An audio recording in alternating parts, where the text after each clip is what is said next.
Welcome back to Ace Attorney Anime Review, episode number 12. This is reviewing the 34th episode of the anime, Northward Turnabout Express First Trial. Yeah, the first of a three-parter. Nothing unusual for the series. Now, I tried looking up and see if this was an adaptation of one of the cases from the video games. It actually isn't.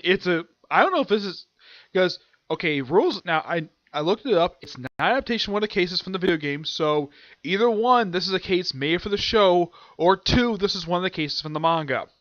I haven't figured out what that one was, but if either one of these are true. It's really interesting so far, but it's also the first anime I can think of where you have an episode set on a train. Well, anime I have watched anyways, not many of whom have had episodes set on trains. Yeah, that's something quite interesting, though. Not many of them. I don't think even JoJo's Bizarre Adventures ever did this at all. No, not that I can think of. Mostly trains have been limited to stuff I've seen mostly in live-action films and maybe some cartoons. I mean, one of the most famous ones for cartoons-wise was in the film Anastasia. In the case of films with trains, the two most famous ones I have personally seen is From Russia with Love and the original Murder on Oriental Express. I have not seen the remake that came out last year. I did not get a chance to see that. This one, I think I really did. I never got a chance to go see it. Now, of all the previous anime I have watched, this is probably by far the first one I can think of where it features a train in the anime. Yeah, I can't possibly think of any. I'm trying to think it back in my head. Oh, wait. Fairy Tail had trains. Yes, Fairy Tail had trains in that one. And I believe Raymaster did as well. Let me think. Any other anime I can think of watch? I know My Hero Academia didn't have any trains. Actually, yeah, it did. My Hero Academia didn't have any trains, but not how episodes had on a train. Yeah. What about Tokyo Ghoul? No, not Tokyo Ghoul. Tokyo never had any, episodes on trains. I'm trying to think. I know One Piece doesn't have trains. They have ships. No trains. No, not that I can think of. Naruto did. Well, not in the show. They had it in Boruto. Yeah, they had Boruto. They had it just in the first episode. Occasionally, they have episodes like where the character's on top of the train, but never inside of it. So, not many of them of the shows I've watched, and I know at least just the first film has had where a scene on a train. But honestly, off the top of my head, not many. Excuse me. Now, if you watch American cartoons, a lot of the time they don't have episodes set on trains. Not a lot of them because trains are as popular as here as is over in Japan. Because the most popular part of transportation here is either cars, planes, or buses.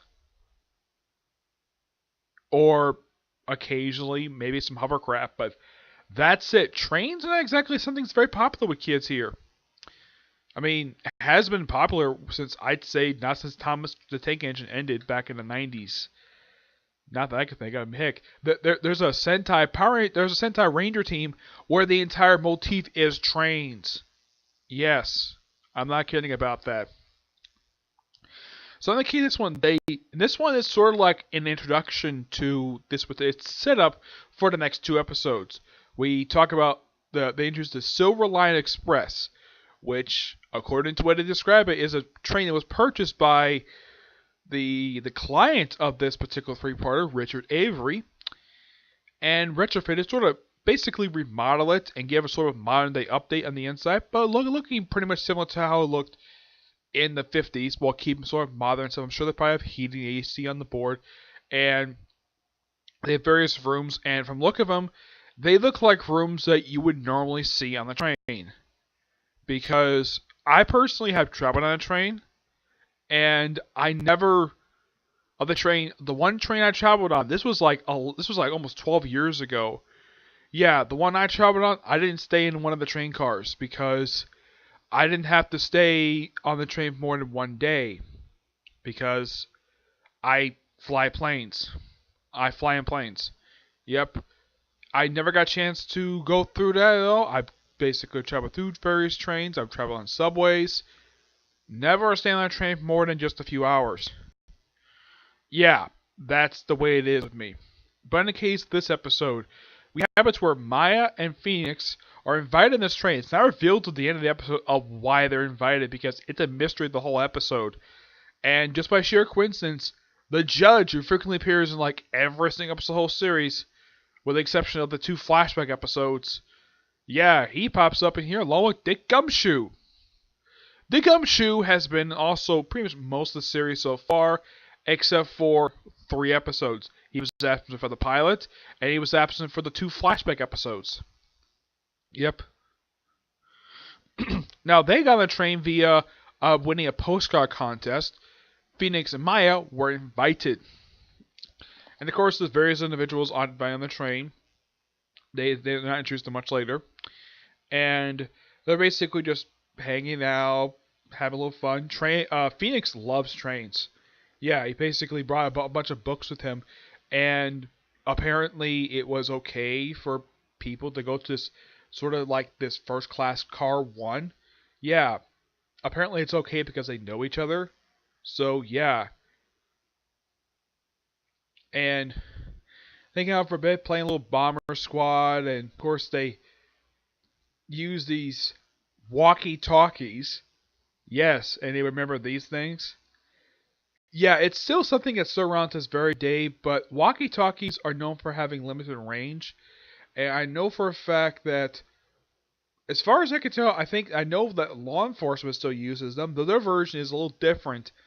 Theirs is kind of like the radios they use in cars, because I've actually met law enforcement via going to political meetings, and they have like the little thing up here, or they pull out a thing. It's basically like traditional walkie-talkies, like black ones. But these were like toy ones for the Steel Samurai. Yeah, they actually met the actor who played the Steel Samurai back in the previous season, so it's not surprising there's still some merchandise around because the show is popular. Despite the fact that the guy who played the main villain of the show was killed. Yes. Allegedly by the main character of the show, but that proved to be completely false. Yeah, the murder was done by the producer. Yep. So yeah, they play a little bit, and they all go in dining car afterwards. Judge remembers he forgot something in the dining car. It's not going to tell you what it is. All of a sudden, the lights go out, and then some shaking, and everything goes back normal. But before that, the guy who they mentioned, who apparently prior to the events of the show had become a naturalized citizen of Japan, despite the fact he was originally a citizen from another country. I should point out, though, this is a fictitious country, and as far as I can tell, this particular country does not exist in real life. I think it's called the Gordas Republic. As far as I know, this is a made-up one for the show. Yeah, it's completely made up. I don't think it exists in real life. Off the top of my head. No, not really. Yeah. Let's see. Yeah, he comes on board, he runs a Dick Gumshoe. Like, he recognizes him right away because apparently it's revealed that there's an international fugitive who escaped from a plane via he was going to be executed. Yeah, and it turns out it is Richard Avery, and he had been accused of murder. They don't reveal, as far as I can look up, they don't reveal who he killed until the next episode. Yep. So he comes down in a car. Apparently he took that in the first car. So they conduct a trial right there in the dining hall. Like, we have a camera record everything. 2 tables have it's basically like a traditional courtroom. And just by sheer coincidence, the judge is still happily in the car, hiding behind the bar. Did he drop his gavel behind the bar along with the little mallet thing? Okay, I get the fact he's a judge. Why the heck would he bring his freaking gavel and his robe with him? Yeah, this thing is really weird. What, this guy not wearing anything else besides his judge robes and a freaking pair of pants? At least Dick Gumshoe is fine being there, but why the judge? Now, Dick Gumshoe, I don't mind the fact he wears the same outfit he's not wearing, but the judge? Seriously? He couldn't be wearing anything else? Not at all? Oh, in case you're wondering, in the games, when I've looked up, do we ever find out this guy's name? Nope. I looked it up online. His name has never been revealed. At all. Which is kind of bizarre because this guy has apparently been featured in all 6 games. And His name has never been revealed ever in the franchise. Nope. He was given his business card to Phoenix, right? But yeah.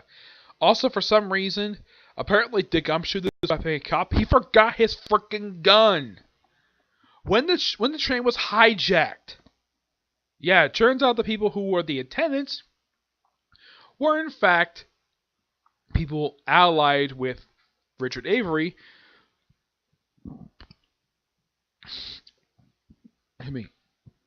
To take over this train and have a retrial.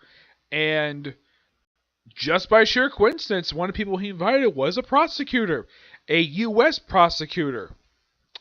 As for why in the world a U.S. prosecutor would be invited to travel on board a Japanese train, well, there kind of is a reason for that. Because Richard Avery was tried in the U.S. and apparently there was some shenanigans involved, and apparently didn't try the right verdict. Yeah, this is particularly very bizarre. I have heard about this. Now, this is a common fictional trope when it comes to trials, where at times trials can be where the judge can be like on the take, or they can present false evidence, stuff like that. This is also very common. If you watch the show Law and Order, sometimes it's usually the defense attorney usually present sort of incompetent and basically always find many ways, finding loopholes to get the clients off the hook. Yeah, and also at times the prosecutor can also cause misconduct. Yeah. So, it's a common fictional trope when it comes to trials. But at least the people who actually write this show and who write the manga probably have watched Law and Order and how to present an actual freaking trial. As for doing it in a dining car, I don't have a really big problem with this because there's nothing that says you actually cannot present a trial that's not technically in courtroom. As long as you have an actual judge, it's perfectly fine. Heck, from Richard Avery's perspective, he was surprised that the judge was actually on the train. Yeah, he had no idea.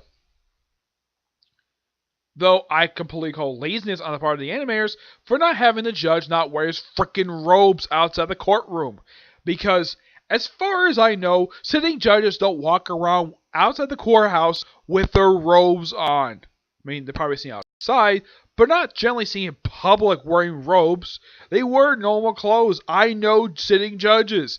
They don't wear their robes 24/7 like this judge apparently does, and carry around his freaking gavel with him.